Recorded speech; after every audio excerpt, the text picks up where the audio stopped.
Live from our 7 Tasmania studios, your nightly news with Kim Miller begins now. The Tasmanian government is refusing to bow down to mounting pressure and open our borders early, instead encouraging locals to holiday at home. It's the same advice Victoria has offered its residents, but offensive comments from that Premier has sparked a war of words. Opening its borders, South Australia inviting back tourists, and it's welcome news for locals. It's good for the economy, it's good to, mix with other states. Tourism's very, very important. The borders have been shut for a while, we've missed out on a lot. I don't really see a problem as long as the virus has gone down in numbers and that, it should be okay. Today opening to visitors from Tasmania, Western Australia and the Northern Territory because they have low or no coronavirus cases. Travellers would be allowed into South Australia if they come direct. A catch for us, there are no direct services from Tasmania, and the major airlines have no immediate plans to add any in their schedules. We're now sitting down with the airlines, with those other jurisdictions. Hopefully we can get some reciprocity. Hopefully we can have South Australians going into their jurisdictions. Tasmania keeping the borders firmly shut. Anyone arriving from SA would have to quarantine for 2 weeks. Disappointing news for some who have already suffered from the strict shutdowns. My great-grandfather passed away in that, so we weren't able to go over there for his funeral. It was very hard, but we got through it. We'll be obviously taking public health advice when it comes to opening up our borders, and we'll be making our own decisions. Our government instead campaigning for Tasmanians to holiday at home. We are the best state in Australia and we have the most wonderful natural assets to enjoy, and I'm sure there are a number of Tasmanians that haven't explored every inch of the state. Victoria took that message one step further, causing a new border spat. I don't want to be offensive to South Australians, but why would you want to go there? Why would you want to go there? Holiday here. The best experiences in our nation are right here in Victoria. It would seem very much that Dan Andrews has got his hands full at the moment, and a bit of a cheap shot to create a political diversion over there in Victoria at the moment. But our Deputy Premier has no intentions to take up SA's travel offer. I have no plans to go to South Australia. Michelle Wisby, 7 Tasmania News. A number of Tasmanian businesses are breathing easier tonight with the latest restrictions easing. 80 people are now allowed to attend churches, gyms and restaurants, but it's local cinemas who are the most relieved, preparing to fire up the projectors for the first time in months.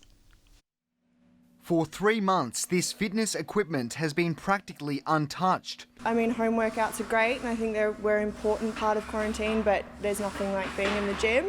But in the space of just 10 days, gyms have gone from being allowed no health fanatics to 80. Bookings for Saturday's first group classes at Health and Fitness World have been filling up fast.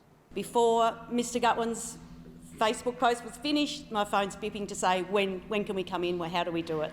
The relaxing of restrictions also allowing aquatic centres to keep their heads above water. There's been quite a few people in the public that have been keen to come and swim, especially in the swim clubs, so they've started to come and use the facility. Libraries, restaurants, churches and art galleries can now all hold up to 80 people, as well as concert theatres and cinemas. It was pretty tough at 20, but we're really looking forward to, with 80 people, we'll have that experience, that real cinema experience again. The big challenge for the big screen, what to show, as a cascade of blockbuster movies suffer coronavirus delays. There were a few new films that we didn't play prior to COVID, so we're going to be playing those, plus a few old favourites and classics. Social distancing guidelines are still enforced. Stage 3 restrictions will be brought forward to the 26th of June, the end now in sight. Enjoy the fact that these restrictions are easing, support your local businesses, but make sure that you're washing your hands regularly, make sure that you're socially distancing, and most importantly, if you're feeling unwell, please be tested. Garth Burley, 7 Tasmania News. After low temperatures and high winds across most of the state last night, parts of Tasmania woke to snow. Mountains across the state blanketed in white, including at Cradle Mountain, which received significant snowfall. It settled throughout the day to the delight of those in the area, including those visiting and local wildlife. The Devils at Cradle enjoying some quality playtime. A Tasmanian family-run business is pioneering groundbreaking products which could change the future of shipbuilding across the globe. CBG is working alongside CSIRO scientists to build specialised fire retardant products tipped to save lives. A simple-looking product said to be groundbreaking. CBG systems at the forefront of new fire-retardant technology to be used on board ships locally and on a global scale. We're currently installing on boat 094 down at Inca, and we're also sending to Armon, which is in Spain, so fully installing the systems on both their ships. The panels are built here at Derwent Park. They're covered with a polymer the consistency of pancake batter, specially designed by CSIRO scientists in a lab, cured in this machine in preparation for installation. So it's like a concrete substance that then gets layered onto the panel and then cured in a press under temperature.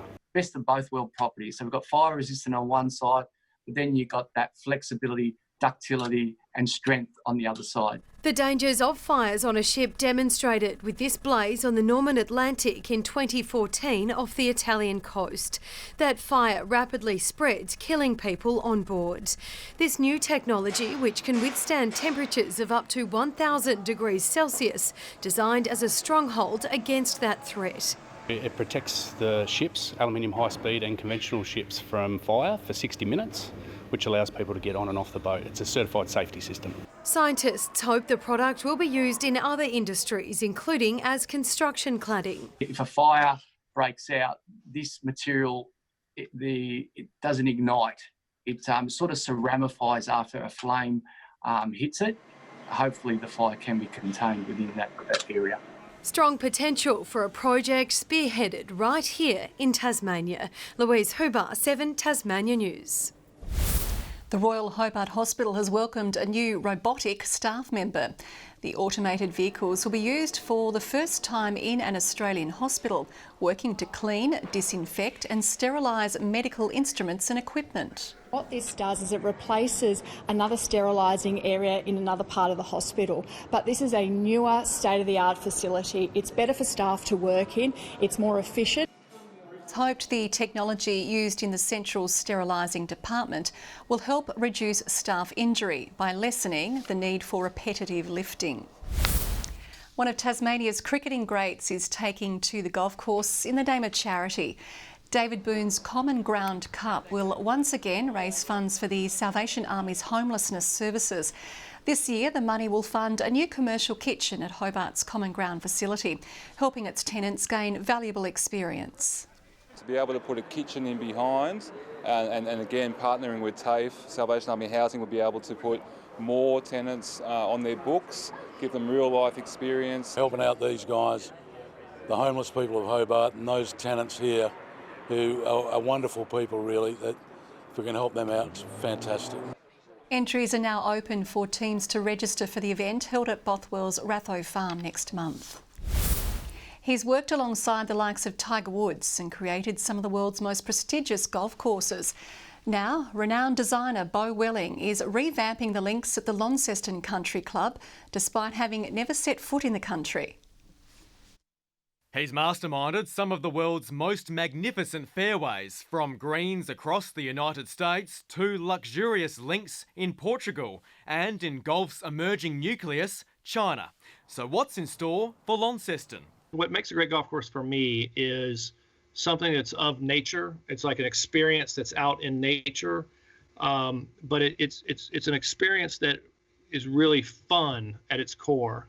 American Beau Welling has created around 120 golf courses around the globe. Launceston's Country Club will be his first Australian project. Because of the pandemic, he's done his research from home. It looks like it has good bones.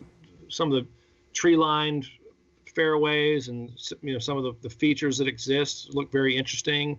Doesn't appear to be overly severe in terms of topography, but a lot of stuff we think we can really work with. The new course will absorb more land around the country club while completely redesigning half of the present course. The finished product will, in effect, create a triangle of world-class tees in northern Tasmania. Predominantly they come down to either play the King Island courses or out at Barnburgle, and we'll be thrilled to have a course here at Country Club of that level and calibre. And the key to a good green, making it fun for beginners and experts. The big compliment for us is when we build a golf course and we have a scratch golfer come and tell us he loves it, and we've got a 30 handicap golfer tell us almost the exact same thing. So that's what we aspire to do. Shovels swing into action next year, but regulars won't be handicapped. At least 9 holes will always be open during development. Tom Johnson, 7 Tasmania News. In the aftermath of COVID school disruptions, more learning resources are rolling out for Tasmanian children in kindergarten to year 2. Experts are worried a critical part of their education has been sidetracked at a time when they're forming language and communication skills. Back together in the classroom after weeks spent learning from home. Michelle Studley and daughter Olivia have enjoyed their extra time together, but it's good to be back. For Olivia, I think just missing her friends, we were concerned about that because she's an only child and needs that interaction with other children. These concerns shared in research by the Peter Underwood Centre, which found nearly 50% of students were at risk of adverse effects due to isolation impacting their learning. We're perhaps under the misapprehension that they bounce back or they're resilient or they forget, but we don't really think that that's the case. So it can be very disruptive. Safe and secure environments are really important to young people. Of particular concern, the impact on communication skills in these formative years, commonly developed in the classroom and through play-based learning. Building children's vocabulary, their pronunciation, just exposing them to a lot of different words is, again, a foundation for later development of literacy. This has been a very different time for the school communities, but as we progress and transition back to learning at school, there are a number of priorities. The state government rolling out a program today targeting students in kindergarten to year 2. It's promising more assistance in the classroom and take-home resources for nearly 8,000 families in the form of a talk and read project. It has been a time of disruption, but programs such as this, bouncing back to learning and the other supports that our teachers have provided our students to ensure that no student is left behind. Ebony Ablett, 7 Tasmania News. Tasmanian cricketers are in pre-season mode, with both new squads training for the first time this year. Players coming to terms with new restrictions, including a controversial ban on using saliva on the ball. The return to pre-season training after coronavirus was a shock for coaches. I think, if anything, the players surprisingly came back really fit and healthy.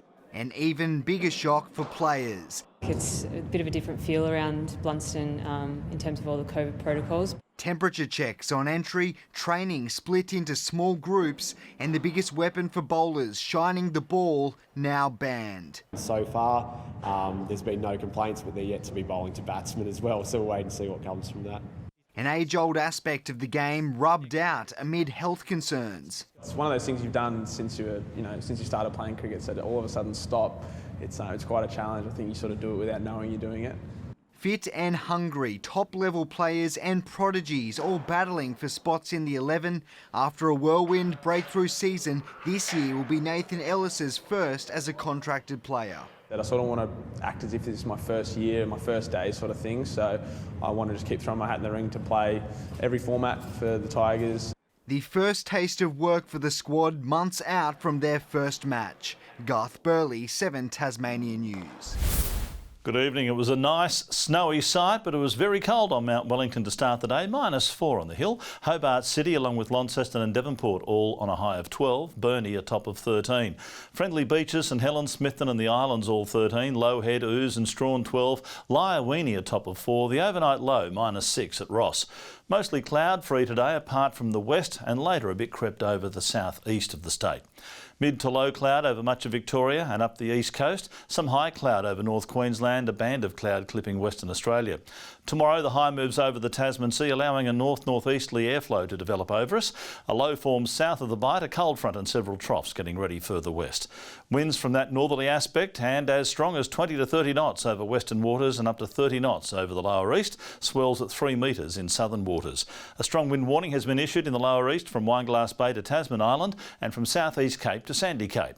And a road weather alert for all of the state, warning of icy conditions. So yes, a cold start tomorrow. Hobart 2 to 11, -1 to 11 for Cygnet and -2 to 11 for New Norfolk. Fine afternoons though, an early frost for Launceston 2, a top of 14, 14 the maximum for Devonport, a morning frost for Campbell Town, a top of 11 later. Burnie, a high of 14 degrees, maybe a shower in the northwest, partly cloudy for Strawn on 14, Smithton 14 degrees. For St Helens, partly cloudy and 14, 14 as well for Swansea, -4 for Fingal, a top of 13 later. Now on Friday, fine and partly cloudy, maybe a shower over higher ground in the northwest. The showers back on Saturday developing statewide from late morning, and on Sunday showers easing, light winds tending east to southeasterly. Showers and 18 degrees in Perth, sunny in Adelaide and Melbourne tomorrow, partly cloudy in Sydney, a shower or 2 and 23 in Brisbane. At the moment it's clear in Hobart and currently 6 degrees, but feels like 3.5. Launceston 4 at the moment and mostly clear, but it feels like 2.5 according to Rob, my weather assistant. Devonport is currently 5. We don't know what that feels like, Kim, unfortunately. You do not have an assistant, Murph. I don't even have an assistant. That's all we have time for tonight. I'll be back later with updates. Thanks for joining us. For now, good night.